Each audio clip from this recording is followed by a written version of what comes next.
মঞ্চের যাত্রাটা শুরু করতে থেকে, কেনই বা ইনক্লাব মঞ্চ শব্দটা? ওকে,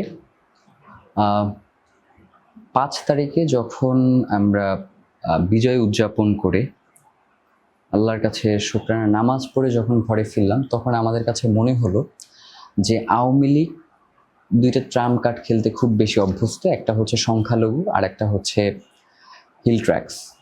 তো এই পাহাড় এবং হচ্ছে যারা সংখ্যালঘু জনগোষ্ঠী, এদের নিয়ে আওয়ামী লীগের একটা শেষ খেলবার একটা সম্ভাবনা দেখা দিয়েছিল। তখন আমরা যেটা করলাম, আমাদের উপজেলাতে যে মন্দিরগুলো রয়েছে এইগুলো আমরা পাহারার ব্যবস্থা করলাম এবং আমরা সকল মন্দিরগুলো ঘুরে ঘুরে দেখছিলাম এবং ওখানে যারা ছিলেন তাদের সাথে কথা বলছিলাম যে আপনারা যদি কোনো প্রয়োজন পড়েন আমাদেরকে ফোন করবেন, আমরা ফোন নাম্বার দিয়ে আসছিলাম।